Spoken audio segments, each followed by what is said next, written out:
Hello everyone and welcome back to my channel. I just want to thank all my new subscribers and especially my old subscribers for hanging in there with me. I just want to say I'm going to be trying to get some more videos up. It's been a rough couple of weeks, but in the weeks to come hopefully things will get better. So what we're doing today, usually I say it's bakery day in the soap studio, but it's actually going to be bakery week because we are so far down on our bath bomb cupcakes, which is what I'm making today, our bubble bath cupcakes, and so that's the rest of the week. I have dedicated to making bath bombs and bubble bath cupcakes. So that's what I'm working on today. So got my pans here. I've got my ingredients back here. I've got my cups. I use these ones, the Wilton cups. I find these are really good. These are a lot better. Let's see if I can open up a container here. I like these because they hold their shape. And I can get a lot of ingredients in here. A lot of the bath bomb material in there. So I use those. And these little guys, the polka dot ones, I see a lot of people using these ones for their bath bombs, but it's just not quite big enough. I actually use these for my bubble bath, and people can break them up and do 4 baths out of them, and as well as the bath bombs. They will do 4 baths as well, just break them up.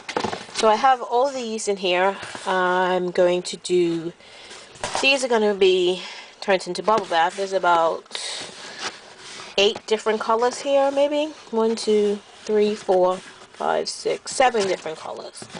Yeah, I think that one and that one's the same. So 7 different colors.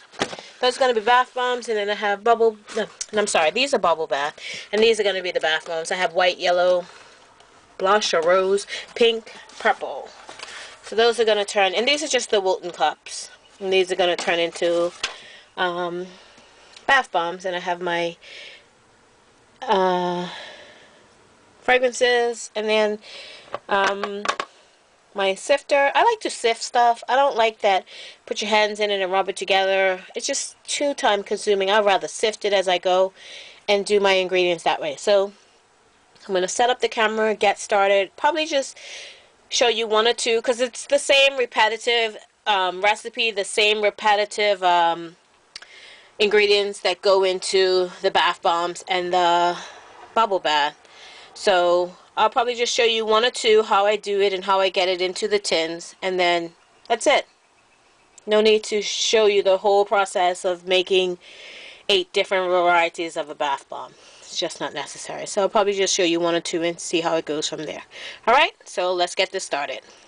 Okay, so I'm down to my last 2 batches of the day. This one here is cake, berry vanilla. This one is red velvet. This one is dreamsicle, and this one is love spell. And I've got 2 more batches. Like I said, the last 2 batches that I'm going to do today is Bermuda Breeze and Chocolate Lover's Dream, and I'll show you those.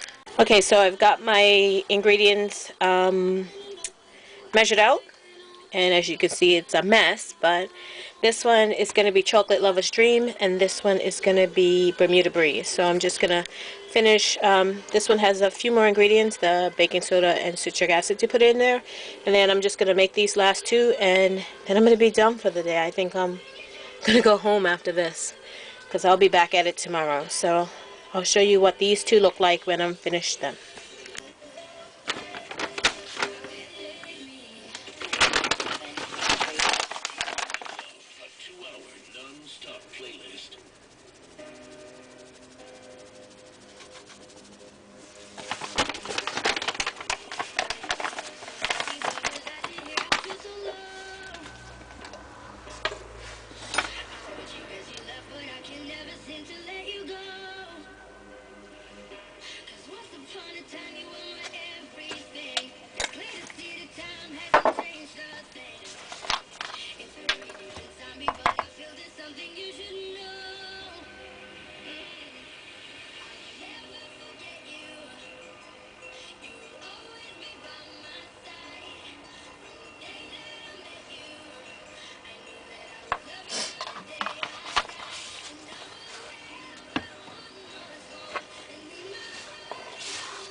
Okay, our last batch. Let's get this started. Got some new gloves here.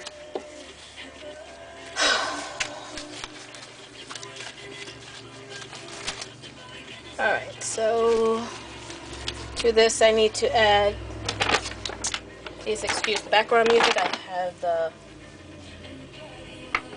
radio on and the window open, so yeah. So we add the baking soda.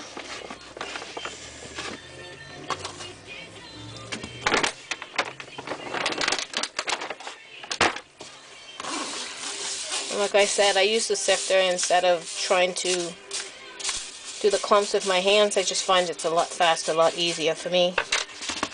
And citric acid.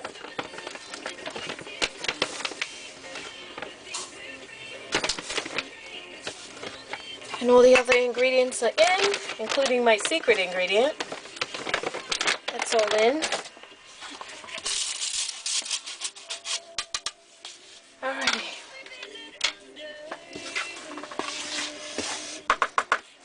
Let's just do this by hands. Alright. You know what? I'm just going to put my hand in it.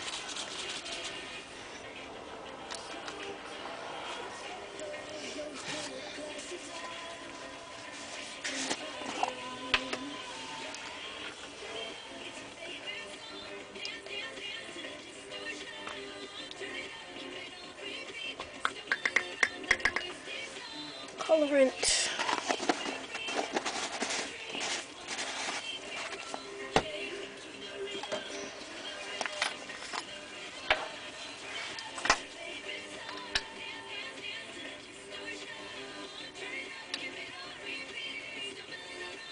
Fragrance oil. And we're ready to start mixing.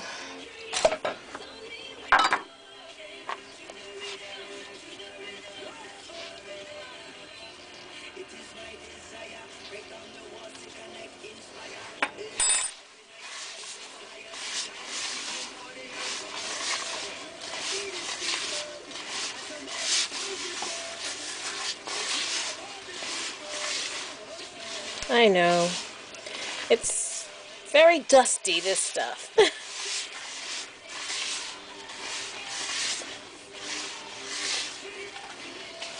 And I want it a little bluer than this.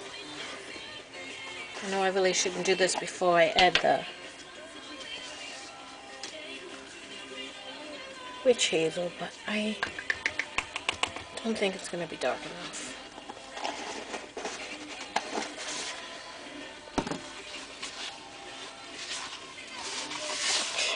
Yeah, that looks better.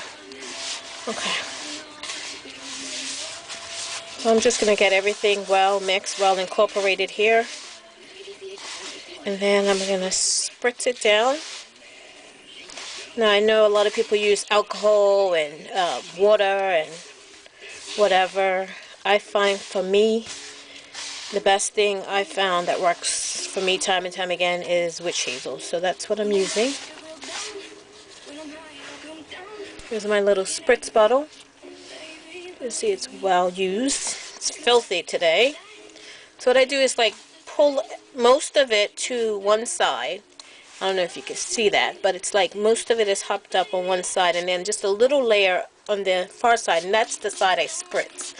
And then I'll just cover that with the dry material and then spritz.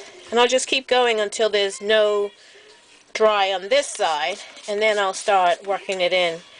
Because I find if I spritz the whole thing, and sometimes I spritz it too much, and it's just becomes a mess. So I find this works for me. This technique works for me. And it helps to keep it from bubbling as well, because you know that reaction. It actually cuts that down because it's being absorbed by the dry on the top.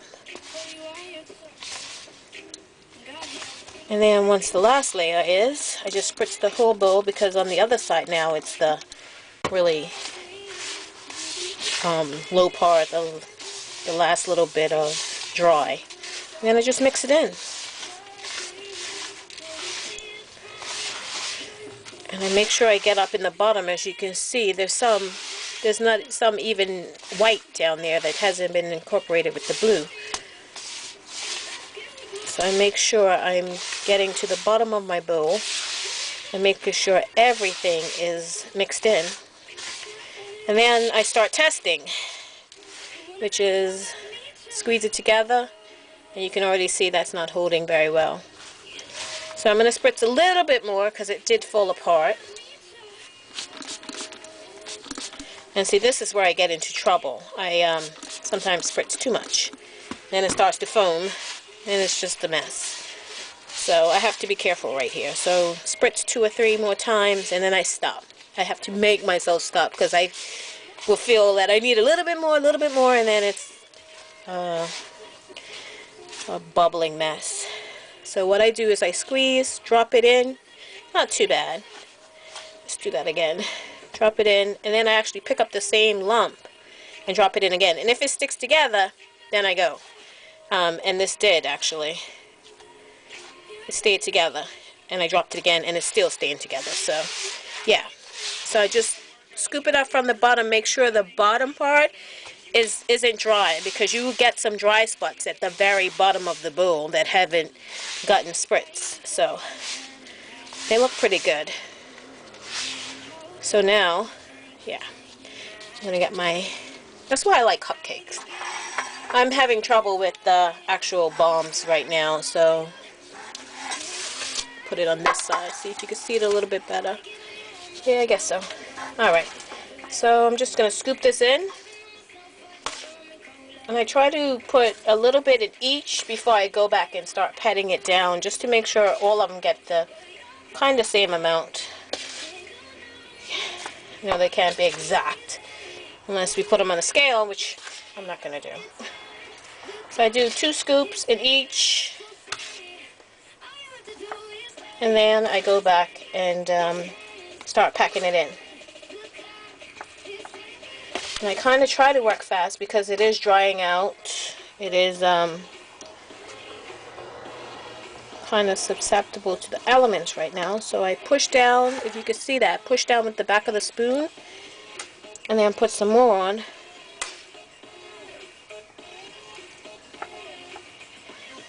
And I'll do that to all of them before I actually make the cone part at the top. Make sure the cup is actually packed really well, and then go back and make the cone. It helps the top to stick once the base is dry.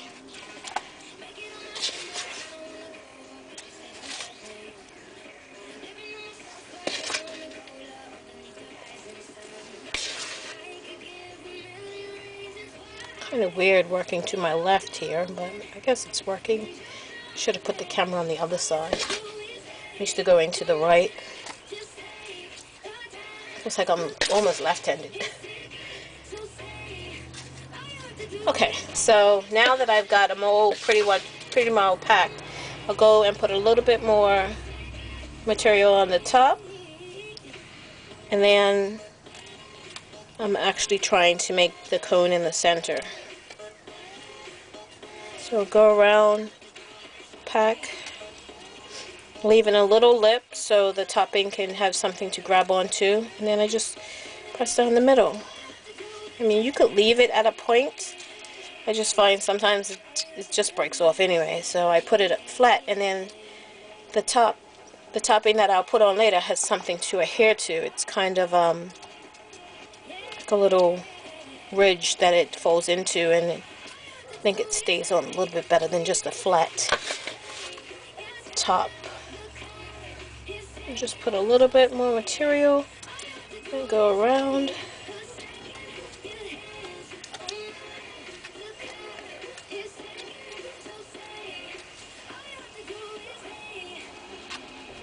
And just temp it down, center down. Like I said, you could leave that way in the center, like to a point. Just that I notice sometimes it would just break off when I'm going to pipe and stuff, and it just makes a mess. So.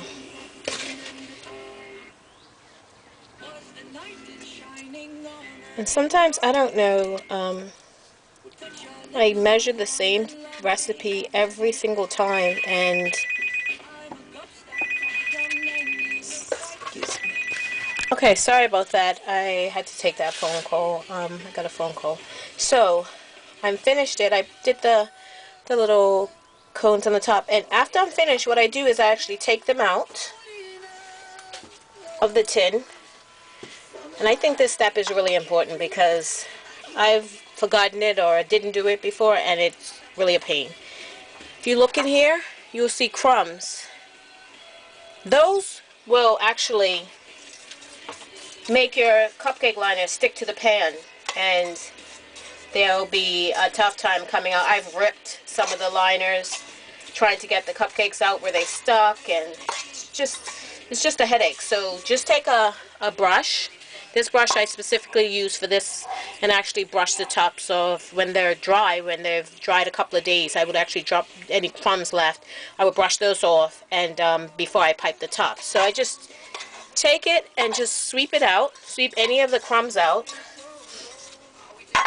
and then sweep the bottom of the liner. Make sure you sweep the bottom of the liner and the sides, because it will stick to that as well. So I'm just sweeping the bottom of the liners, making sure there's no additional material down there. And then what I'll do, I'll just take my spoon that I had and just tap it down again. Any bits that was dislodged, or it might have came away from the liner a little bit, just pack it down, and then it's ready to cure or sit on. I'm gonna let these dry for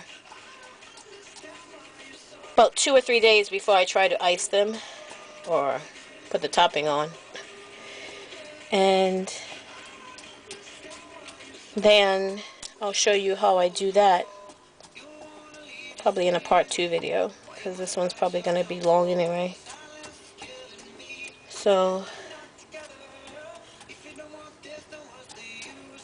just make sure you tap it down, and they're already getting hard.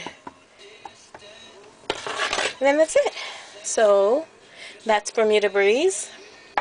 And like I said, I'll let these dry for about 2 to 3 days before I put the toppings on. Thank you very much for watching this video, and you have a great day.